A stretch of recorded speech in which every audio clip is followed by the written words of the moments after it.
Hi everyone, welcome back to this channel. आज हम लोग डिस्कस करेंगे selling cost. Selling cost monopolistic competition का ही एक फीचर है। ठीक है, सेलिंग कोस्ट क्या होती है? In order to sell their product, firm under monopolistic competition have to spend a lot of on advertisement and publicity. In economics, the total amount of money spent on advertisement and publicity for pushing the sale of the product is called selling cost. Simple सी चीज़ है कि अब cell बढ़ाने के लिए लोग क्या करते हैं? सेल बढ़ाने के लिए प्रोडक्ट की जो मोनोपोलिस्टिक कंपटीशन के अंदर जो फर्म्स होती है, जो कंपनियां होती हैं, वो क्या करती हैं कि बहुत सारा पैसा लगाती है एडवर्टीजमेंट में, पब्लिसिटी में। ठीक है, अब मान लीजिए, अब सोचिए कि परफेक्ट कंपटीशन में सेलिंग कॉस्ट तो थी नहीं। देखिए, परफेक्ट कंपटीशन में सेलिंग कॉस्ट इस वजह से नहीं थी क्योंकि वहाँ पे सेलर्स भी एक बराबर, large number of buyers and large number of sellers. दूसरी चीज़, वहाँ पर प्रोडक्ट डिफ्रेंसिएशन नहीं है। वहाँ पे सारे के सारे प्रोडक्ट्स जो है एक जैसे, मतलब हर प्रोड्यूसर जो है सेम तरीके की, सेम क्वालिटी का, सेम साइज़ का प्रोडक्ट जो मार्केट में बेच रहा है। दूसरी चीज़ कि वो सारे जो है प्राइस है वो भी कांस्टेंट है, उन सारी चीज़ों का प्राइस भी कांस्टेंट है। तो लोग जो जहाँ मर्जी से ले, जितना मर्जी ले, किसी को ना सेलर्स को कोई दिक्कत है ना बायर्स को कोई दिक्कत है, क्योंकि कोई कंपटीशन नहीं है, सारी चीज़ें एक जैसी हैं। लेकिन मोनोपोलिस्टिक कंपटीशन में ऐसा नहीं है, हर कोई जो है हर डिफरेंट चीज़ें बेच रहा है। इस वजह से जो है कंपटीशन यहाँ पे ज़्यादा है, और इसी वजह से जो है अपने प्रोडक्ट की मार्केट के अंदर सेल बढ़ाने के लिए, लोगों को अट्रैक्ट करने के लिए एडवर्टीजमेंट और पब्लिसिटी करते हैं। हम जैसे कि अपने टेलीविजन में देखते हैं कि कितनी सारी एडवर्टीजमेंट्स आती हैं, है ना। तो बेसिकली वो क्या करते हैं, वो लोगों को, अपने कंज्यूमर्स को जो है अट्रैक्ट करते हैं, ज़्यादा से ज़्यादा कंज्यूमर्स बढ़ाते हैं। ठीक है, तो इसी वजह से जो है सेलिंग कॉस्ट आती है। सेलिंग कॉस्ट जैसे प्रोडक्शन कॉस्ट है। प्रोडक्शन कॉस्ट क्या होती है कि हम लोग अलग अलग फैक्टर्स को लेते हैं, रॉ मटेरियल लेते हैं, लेबर्स लेते हैं, ठीक है, और लैंड लेते हैं। तो ये सारी चीज़ क्या है, फैक्टर्स हैं प्रोडक्शन के समय जिन चीज़ों का इस्तेमाल होता है, तो प्रोडक्शन कॉस्ट उनमें लगती है। और सेलिंग कॉस्ट होती है यानी कि बेचने के लिए, यानी कि एडवर्टीजमेंट करते हो, पब्लिसिटी करते हो, ताकि जो है आपकी जो प्रोडक्ट है उसकी सेल अच्छी हो सके। ठीक है, तो यहाँ पे सिंपल सी चीज़ थी। तो बेसिकली क्या होगा कि जितनी ज़्यादा सेलिंग कॉस्ट करेंगे उतनी ज़्यादा डिमांड बढ़ेगी, अगर सारी चीज़ें नॉर्मल है तो। ठीक है, यहाँ पे फिर आप कोई भी डेफिनेशन ले सकते हो, सारी डेफिनेशन सिंपल है। जैसे कि चैम्बरलिन की डेफिनेशन है कि selling cost are cost incurred in order to alter the position और शेप ऑफ द डिमांड का फॉर द प्रोडक्ट। सिंपल सी बात में बोलूँ तो सेलिंग कॉस्ट क्या होती है, वो कॉस्ट होती है कि किसी भी प्रोडक्ट की डिमांड को बढ़ाने के लिए, मार्केट में किसी भी प्रोडक्ट की डिमांड बढ़ाने के लिए जो है जो कॉस्ट लगाई जाती है किसी प्रोडक्ट को लेकर के, वो सेलिंग कॉस्ट होती है। ठीक है, नेक्स्ट है assumptions। तो कौन से वो दो assumption है जिसपे सेलिंग कॉस्ट बेस्ड है? पहला assumption है कि बायर्स की डिमांड और टेस्ट जो है वो चेंज नहीं होना चाहिए। दूसरा कि बायर्स को पूरी जानकारी नहीं होनी चाहिए अलग अलग प्रोडक्ट्स के बारे में।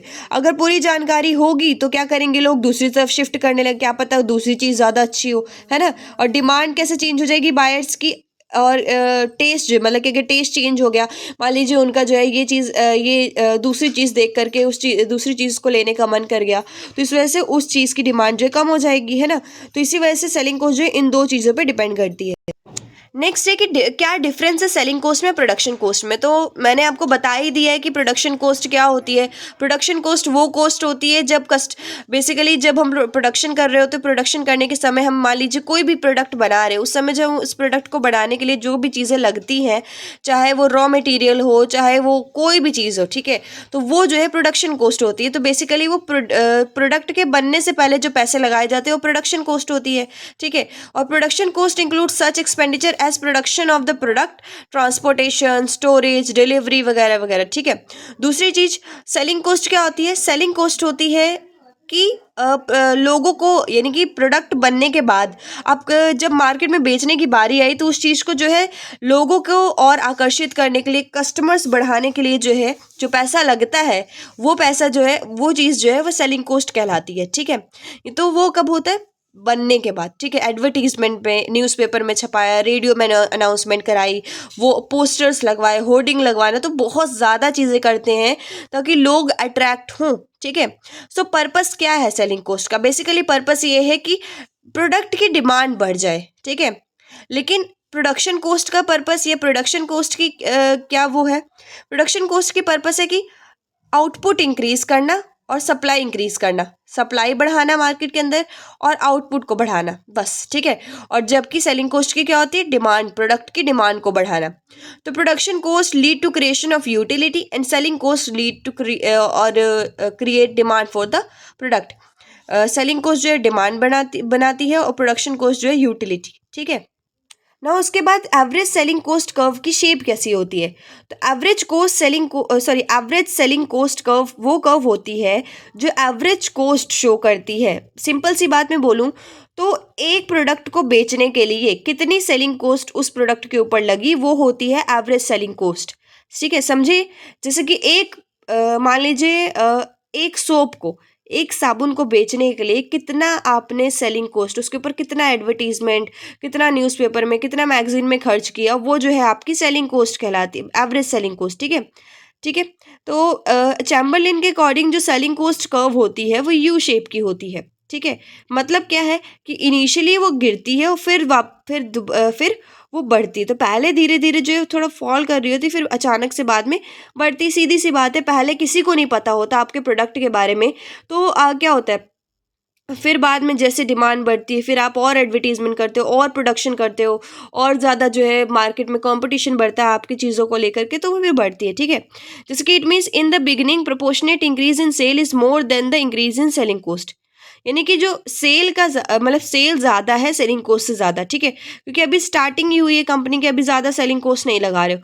फिर धीरे धीरे क्या होगा, पैसा आएगा और ज़्यादा चीज़ें आएंगी, तो सेल से ज़्यादा फिर अब सेलिंग कॉस्ट ज़्यादा होने लगती है, ठीक है। And it implies that up to a point per unit selling cost go on diminishing but after a point the same tend to increase, ठीक है। So it is so because ultimately these are also subject to law of diminishing return. So the curve finally becomes vertical, indicating saturation point of benefit of selling cost. So simple भाषा में आपको क्या लिखना है, यहाँ पे आपको जो है एवरेज सेलिंग कोस्ट कर्व की जो डेफिनेशन बतानी है और उसके बाद जो उसकी शेप बतानी है, और फिर जो है साइड में आप डायग्राम बना सकते हो उसका, जैसे यहाँ पे है ये यू शेप, ठीक है, ये चीज़ शो करनी है, दैट्स इट, शेप में ये काफ़ी है। Next is selling cost of firm का इक्विलिब्रियम।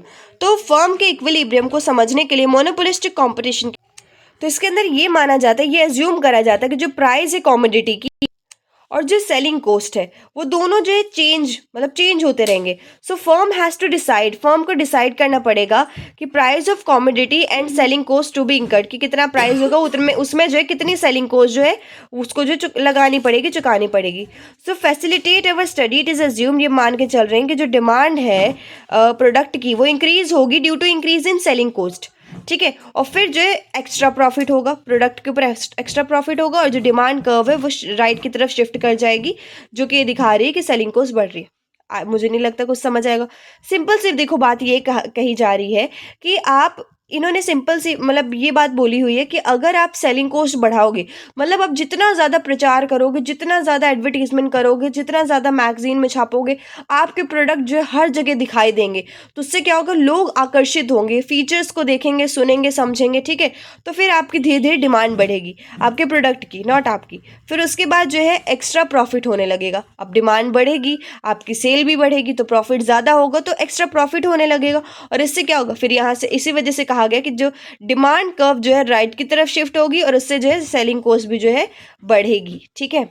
तो ये यहाँ पे ये भी बात बताते हैं कि जो आउटपुट है और जो प्राइस है वो भी जो है सेलिंग कॉस्ट के साथ बढ़ेगा, ठीक है, आउटपुट भी बढ़ जाएगा, प्राइस भी बढ़ जाएगा।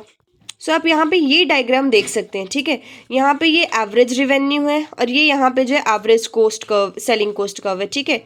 सो यहाँ पे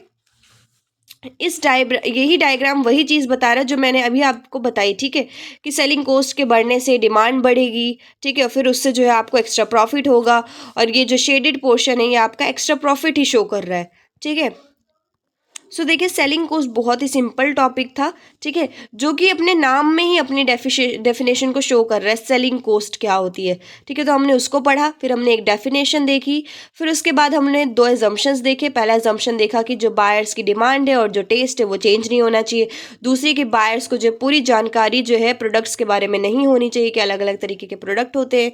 फिर उसके बाद हमने जो सेलिंग कॉस्ट में प्रोडक्शन कॉस्ट में डिफरेंस देखा कि इन दोनों में क्या डिफरेंस होता है, ठीक है। फिर पर्पस देखा कि सेलिंग कॉस्ट कॉस्ट का क्या पर्पस होता है, ठीक है, कि उसका पर्पस होता है डिमांड को बढ़ाना मार्केट में प्रोडक्ट की, और जो प्रोडक्शन कॉस्ट होता है उसकी होती है आउटपुट को बढ़ाना, ठीक है। फिर उसके बाद हमने देखा कि एवरेज जो सेलिंग कॉस्ट कर्व है उसकी जो है शेप कैसी होती है, तो वो यू शेप की होती है। एवरेज सेलिंग कॉस्ट कर्व या एवरेज सेलिंग कॉस्ट होती क्या है, तो बेसिकली कि एक प्रोडक्ट को बेचने के लिए आपने कितना पैसा उस पर, कितनी सेलिंग कॉस्ट खर्च करी, वो जो है आपकी average selling cost curve, average selling cost होती है। फिर हमने देखा कि इक्विलिब्रियम की बात है ना, तो फिर हमने देखा कि कह सकते हैं कि सेलिंग कॉस्ट के बढ़ने से जो है डिमांड बढ़ी, उसके बाद जो है आपको एक्स्ट्रा प्रॉफिट हुआ, ठीक है, और उसके बाद आपकी भी कह सकते हैं कि जो आउटपुट है, जो प्राइस है मार्केट में, वो भी जो है सेलिंग कॉस्ट की वजह से बढ़ रहा है, ठीक है। तो ओवरऑल ये चीज़ें थी, और यहाँ पे फिर आप ये लास्ट में ये जो है उसके साथ डायग्राम बना सकते हैं, और लास्ट में एक छोटा सा कंक्लूजन भी लिख सकते हैं, ठीक है। सो आई होप आप लोगों को सेलिंग कॉस्ट अच्छे से समझ आ गया होगा, ठीक है। So thank you and bye bye.